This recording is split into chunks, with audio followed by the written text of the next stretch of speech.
नमस्कार, D5 channel Hindi का खास कार्यक्रम खुलासा न्यूज़ का देख रहे देश विदेश के दर्शकों का मैं धर्मेंद्र संधू स्वागत करता हूं। इस कार्यक्रम में हम विभिन्न मुद्दों के ऊपर बातचीत करते हैं, साथ ही यह भी नज़र डालते हैं कि देश दुनिया में क्या कुछ घटित हो रहा है। इस कार्यक्रम का हिस्सा बनते हैं हमारे साथ सीनियर पत्रकार प्रदीप शाही जी। शाही जी, आपका बहुत बहुत स्वागत है। जी नमस्कार। शाही जी, देश दुनिया की बात करेंगे, साथ ही अहम खबर राम रहीम डेरा सच्चा सौदा के प्रमुख, उनकी मुश्किलें बढ़ती हुई दिखाई दे रही हैं। उनके ऊपर जो मामला था वो सुप्रीम कोर्ट तक पहुंच चुका है और साथ ही एक पिटीशन भी डाली गई है उनकी सुरक्षा को लेकर, उनकी पेरोल को लेकर। जी, तो इसी के चलते बड़ी बात है कि उनको Z+ श्रेणी की सुरक्षा भी प्रदान की गई है। हरियाणा सरकार की ओर से राम रहीम डेरा सच्चा सौदा के जो प्रमुख हैं उनको Z+ सिक्योरिटी प्रदान कर दी गई है। हरियाणा सरकार का कहना है कि खालिस्तान की ओर से उनको धमकियां मिल रही थी, इसके चलते उनको ये सुरक्षा प्रदान करने का फैसला किया गया है। कुछ खालिस्तानी समर्थक को गिरफ्तार भी किया गया हरियाणा पुलिस की ओर से। अब ये देखना होगा कि आखिर डेरा सच्चा सौदा के प्रमुख, जिनके ऊपर कई तरह के केस हैं, मर्डर के केस भी हैं और कुछ साधु संतों को नपुंसक बनाने की भी आरोप हैं जी, तो क्या इन आरोपों को कैसे खारिज किया जा सकता है, जबकि हरियाणा सरकार ने Z+ सिक्योरिटी देते हुए ये भी कहा है कि डेरा सच्चा सौदा के प्रमुख कोई हार्डकोर अपराधी नहीं है।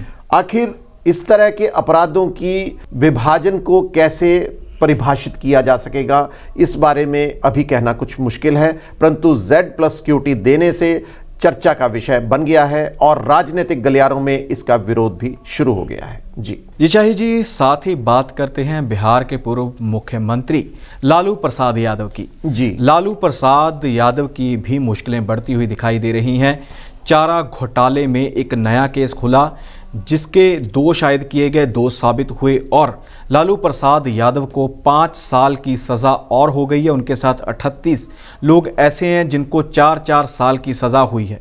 जी बिल्कुल सही कह रहे हैं कि 40 लोगों को कैद की सजा सुनाई गई है और 137 करोड़ रुपए का यह मामला था, जिसके तहत लालू प्रसाद यादव को सश्रम 5 साल की कैद सुनाई गई है। अब लालू प्रसाद यादव अभी जल्दी जेल से बाहर आने की स्थिति में नहीं रह गए हैं।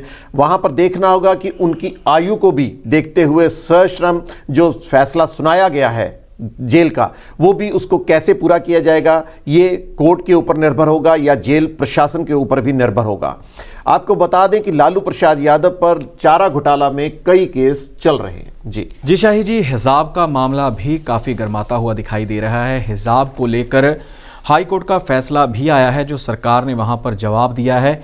तो सरकार का कहना है कि हमने हिजाब के ऊपर पाबंदी नहीं लगाई है, केवल जो संस्थान होते हैं, शिक्षा संस्थान है, उनका जो ड्रेस है वो पहनने की बात कही है, लेकिन हिजाब के ऊपर कोई भी पाबंदी नहीं है। और इसी के चलते ही जो हमारे केंद्रीय गृह मंत्री हैं अमित शाह, उन्होंने भी इस मामले में दखल दिया है कि इसको इतना बड़ा राजनीतिक मुद्दा ना बनाया जाए। और सबसे बड़ी बात यह है कि एक बजरंग दल के सदस्य की हत्या कर दी गई है, जिसके बाद काफ़ी माहौल तनावपूर्ण हुआ है, आगजनी तक हुई है। जी, ये घटना कर्नाटक से संबंधित पता लगा है। वहां पर बजरंग दल के एक सदस्य, हर्षा नामक सदस्य की कत्ल कर दिया गया। तो विरोधियों की ओर से हर्षा को पहले भी कई बार धमकियां मिली थी, परंतु आखिर अब हर्षा का कत्ल हो चुका है, जिसके चलते विरोधियों का कहना था कि इसके ऊपर 10 लाख रुपए तक की राशि का इनाम भी रखा था कि यह हिजाब का विरोध कर रहे हैं, तो इसके लिए हर्षा को मौत की सज़ा सुनाई जाएगी। और आखिर अब हत्या हो चुकी है, तो वहाँ पर स्थितियाँ इतनी तनावपूर्ण हो चुकी हैं कि वहाँ पर आगजनी के कारण पुलिस के हाथ पांव फूले हुए हैं। फिलहाल पुलिस अपनी तरफ से पूरे कोशिशों में जारी है कि भी स्थितियां उसको नियंत्रण में ली जाएं। फिलहाल स्थितियां काफ़ी हद तक नियंत्रण में है, परंतु केंद्र सरकार भी इस पर अपनी नज़र रखे हुए है। जी, तो साथ ही शायद जी बात करते हैं उत्तर प्रदेश की। उत्तर प्रदेश के लखीमपुर खीरी ज़िले में एक ऐसी घटना घटित हुई जिसके चलते किसान भड़क उठे थे। 4 किसान मारे गए थे और आरोप लगे थे अजय मिश्रा जो केंद्रीय मंत्री हैं उनके पुत्र आशीष मिश्रा के ऊपर। जी, तो इसी के चलते आशीष मिश्रा को जमानत पर रिहा किया गया था। तो अब जो मृतक किसान हैं उनके परिजन हैं उन्होंने सुप्रीम कोर्ट का रुख किया है। जी, इसमें 4 किसानों के अलावा एक मीडिया कर्मचारी का भी मेरा ख्याल मौत की जानकारी सामने आई थी। तो ये चीज़ें काफ़ी संगीन थी। पहले तो यूपी पुलिस की ओर से आशीष मिश्रा को गिरफ्तार ही नहीं किया गया था। कई बार ये भी कहा गया कि आशीष मिश्रा तो वहाँ पर मौजूद ही नहीं थे। इस तरह की घटनाएं सामने आई थी, परंतु अब किसान आंदोलन खत्म हो चुका है। परंतु यह घटना आज भी उसी तरह से ज्वलंत मुद्दे के तौर पर हमारे सामने है। आशीष मिश्रा को जमानत देने के बाद राजनीतिक गलियारों में इसका विरोध शुरू हो गया था। अब इस मामले पर जब जमानत मिली है तो लोगों ने एक बार फिर सुप्रीम कोर्ट का रुख किया है ताकि आशीष मिश्रा की जमानत को रद्द करवाया जा सके। जी शाही जी, वाहन सभी की ज़रूरत बन चुके हैं। व्हीकल के बिना हम आ जा ही नहीं सकते कहीं पे। तो इसी के चलते 2 स्टेटों के 2 फैसलों के ऊपर हम बात करेंगे। सबसे पहले हरियाणा की बात करते हैं। तो हरियाणा सरकार ने अहम फैसला सुनाया है कि डीजल से चलने वाले वाहन 10 साल के बाद बंद कर दिए जाएंगे, वो एक्सपायर हो जाएंगे वो। और साथ ही जो पेट्रोल वाले वाहन हैं उनकी जो एक सीमा तय कर दी है कि इसके बाद नहीं चल सकेंगे, वो है 15 साल तक। और बड़ा सवाल ये है कि जब हम गाड़ी खरीदते हैं, व्हीकल खरीदते हैं, तो 5-7 साल तक तो लोन की किस्तें ही नहीं पूरी होती। तो इसी के चलते अगर वाहन ही बंद हो जाएंगे तो लोगों का बड़ा नुकसान होगा। जी, हरियाणा सरकार ने 1 अप्रैल से, यानी कि 1 अप्रैल 2022 से हरियाणा प्रदेश में 10 साल पुराने डीजल वाहन और 15 साल पुराने पेट्रोल वाहनों पर पाबंदी लगा दी है कि सड़क पर इस तरह के कोई भी वाहन नहीं चल सकेंगे। संधू साहब बिल्कुल सही कहा, लोन की किस्तें तो बहुत दूर की बात हैं। कई चीज़ें ऐसी भी हैं जिसके ऊपर, क्योंकि हम रोड टैक्स भी भरते हैं और रोड टैक्स के लिए हमें भारी भरकम राशि भी चुकानी पड़ती है। इतना ही नहीं, टोल प्लाजा भी हैं जिनके ऊपर हम अगर रास्ते से गुजरते हैं उसके लिए भी हमें भारी भरकम राशि चुकानी पड़ती है। अगर सड़कों की बात करें तो सड़कों पर स्थितियां इतनी गंभीर होती हैं, कई बार सड़क के गड्ढों के कारण लोगों की मौत भी हो जाती है और वाहन भी खराब हो जाते हैं। अगर इन चीज़ों को साथ में दोनों को जोड़कर देखा जाए तो स्थितियां सरकार के विरोध में भी जाती हैं कि सरकार अगर इतना फंड हमसे लेती है लोगों के वाहनों से, तो सड़क रोड टैक्स भी और टोल प्लाजा भी, तो उनको पूरा करना भी सरकार का फर्ज बनता है। अगर 10 से और 15 साल पुराने वाहन इस तरह से बंद हो जाएंगे तो लाखों रुपए के जो वाहन हर इंसान खरीदता है तो वो उसको कैसे पूर्ण कर पाएगा। और एक मध्यम वर्गीय आदमी अगर 4 पहिया वाहनों को अपना खरीद लेता है तो 10 साल के बाद उसके लिए स्थितियां बहुत गंभीर हो जाएंगी, क्योंकि पंजाब में और अन्य राज्यों में इस तरह की स्थितियां अभी लागू नहीं हुई हैं। तो क्या पंजाब के लोग हरियाणा से क्रॉस करने के लिए दिल्ली जाना होगा तो क्या स्थितियों का सामना करना पड़ेगा, इसके ऊपर भी एक गहन चिंता का विषय बन गया है। बिल्कुल शाही जी, साथ ही बहुत से लोगों का जो कारोबार वो निर्भर करता है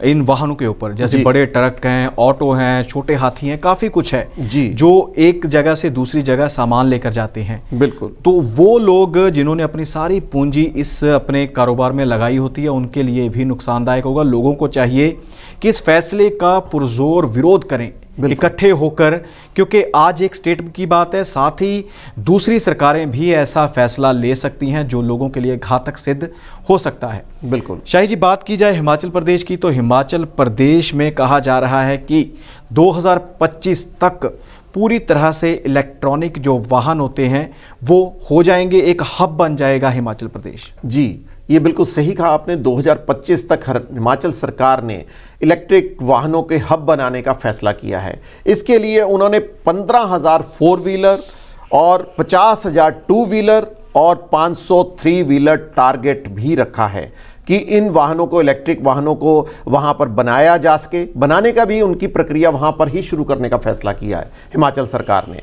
वैसे आपको बता दें कि इलेक्ट्रिक वाहन काफ़ी महंगे हैं, इसके कारण हर इंसान उसको अभी अफोर्ड नहीं कर पा रहा है। कई सरकारों ने तो उसके ऊपर सब्सिडी देने का भी फैसला किया हुआ है। सब्सिडी के कारण ही कुछ वाहन इनकी संख्या है।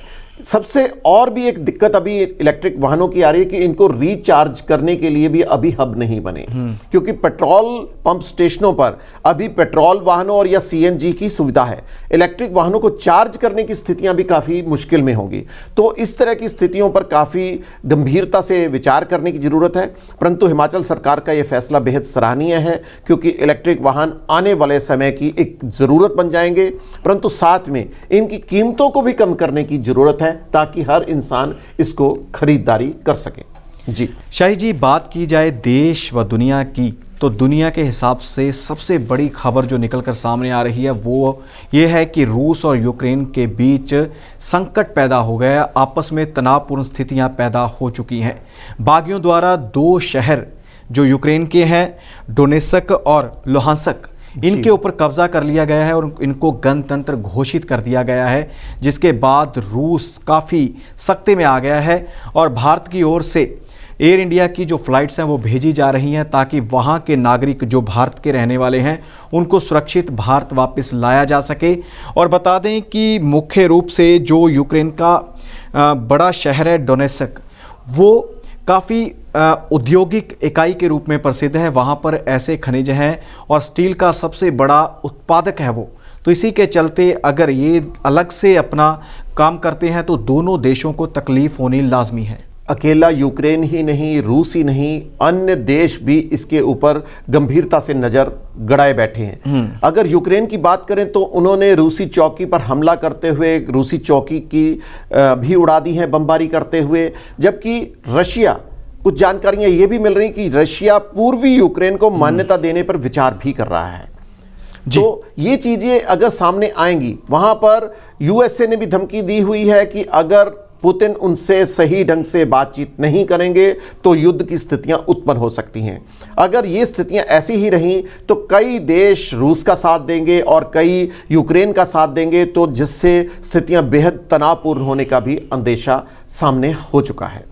जी शाही, ये भी बता दें कि एक जो पहले बात की है हमने डोनेत्स्क की, जी, वो स्टील का उत्पादक है, खनिज है वहाँ पर। तो वहीं पर जो यूक्रेन का दूसरा हिस्सा है, शहर है लुहांस्क, जी जी, वो सबसे बड़ा उस एरिया का कोयले का भंडार है। जी, तो इसके चलते जो बड़े इस प्रकार के खनिजों व कोयले के भंडार होते हैं तो देश दुनिया की नज़रें उनके ऊपर ही रहती हैं कि किसी प्रकार से इन प्राकृतिक जो स्रोत होते हैं उनके ऊपर कब्जा किया जा सके। जी जी। जी शाही जी, आप इस कार्यक्रम का हिस्सा बने, विभिन्न मुद्दों के ऊपर आपने अपना प्रतिक्रम दिया, आपका बहुत बहुत धन्यवाद है। जी धन्यवाद। दर्शकों, कल नए मुद्दे लेकर फिर हाजिर होंगे। फिलहाल इजाज़त दीजिए, धन्यवाद।